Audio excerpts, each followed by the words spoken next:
सेवालक्ष times, अचूक बातमी, सामान्य जनतेच्या हक्कासाठी, न्यायासाठी लढणारे बातमीपत्र. देशाचा विकास हाच आमचा ध्यास.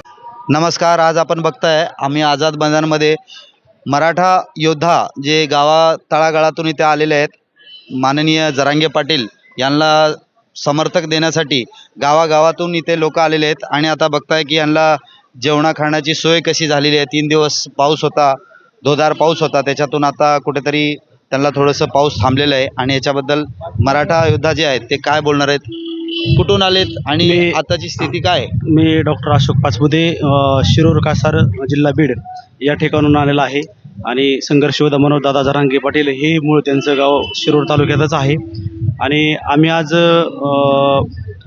4था दिवस आहे आमचा या ठिकाणी. आणि रस्त्याने आमचे 2 मुक्काम झालेले आहेत. तर एकूण आम्ही आता 6 दिवस झाले घरी येऊन निघालेलो. आणि आज सगळी परिस्थिती पाहता सरकारने कुठल्याही प्रकारची या ठिकाणी दखल घेतलेली नाही. दादांच्या उपोषणाचा तुम्हाला जेवणा खाण्याची व्यवस्था तुम्ही कसे करतात?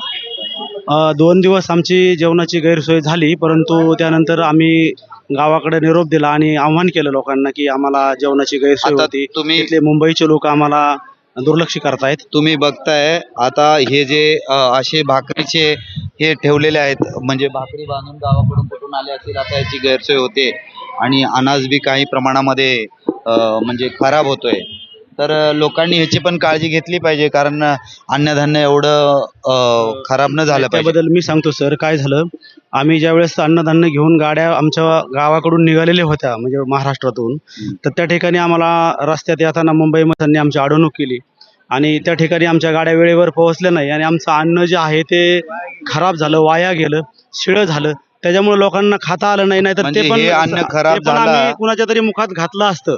हे अन्न खराब झालं म्हणजे याचे पोलीस प्रशासन याची जबाबदार आहे. 100% पोलीस प्रशासन इथून याला पुढे- जबाबदार आहे. यातून पुढे उपोषणाचा तुम्हाला काय आदेश मिळाले आहेत आणि आपण कसं उपोषण चालू ठेवणार आहे? माझं या तुमच्या चॅनलच्या माध्यमातून सर्व मराठा समाजाला एकच रिक्वेस्ट आहे, आव्हान आहे की तुम्ही दादा, जोपर्यंत तुम्हाला दादा काही सांगत नाहीत, बोलत नाहीत, आदेश देत नाही, तोपर्यंत तुम्ही कुठल्याही प्रकारचं या ठिकाणी नियमाचं उल्लंघन करायचं नाही.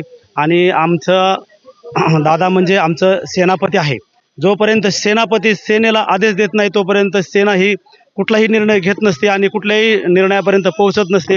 जोपर्यंत आमचा सेनापती या ठिकाणी आम्हाला आदेश देत नाही तोपर्यंत आम्ही या ठिकाणी अशाच प्रकारचं आंदोलन आम्ही चालू ठेवणार आहेत. आज मी सकाळीच पाहिलं, अनेक माध्यमाद्वारे आम्हाला दाखवण्यात आलेलं आहे की काही मराठी मुलं जे आहेत ते असतील, त्यांच्या गळ्यामध्ये भगवा आहे आणि कुठे ते झाडावरून लोंबकळतायत, पोलिसाचे डिवायडर करतात. मग अशा हुल्लडबाजी करणाऱ्यावर आपण कसं नियंत्रण ठेवणार आहात? नाही, याच्यामध्ये कसं आहे तुम्हाला सांगतो, हुल्लडबाजी वगैरे काही करत नाहीत. आता पोरं थोडंसं वेरंगुळा म्हणून काय झाडाला वगैरे लोंबकळत असतील किंवा खेळत असतील, त्याच्याबद्दल काही दुमत असायचं कारण नाही. पण याच्यामध्ये योग्य मार्गदर्शन जो उपोषण करता आलेला आहे, जो मराठा योद्धा आहे, त्याला योग्य मार्गदर्शन करणं ही तुमचं काम आहे ना. आम्ही सर्वांनाच आवाहन करत आहोत, जे काही कोणी उचित प्रकार करत आहेत त्या ठिकाणी आम्ही त्यांना त्या पद्धतीने त्यांना तसं विनंती पण करतो आणि त्यांना सांगतो की तुम्ही काही दादांच्या शब्दापलीकडे जाऊ नका आणि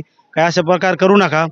तर ते ऐकतील 100%. आम्हाला विश्वास आहे महाराष्ट्रातला 6-7 कोटी मराठा समाज जो आहे तो सर्व दादांच्या आदेशाप्रमाणे चालतो. ठीक आहे, पुढच्या तुमच्या आरक्षणासाठी असंच तुम्ही हे करावं आणि मुंबईकरांना सहकार्य करावं, अशीच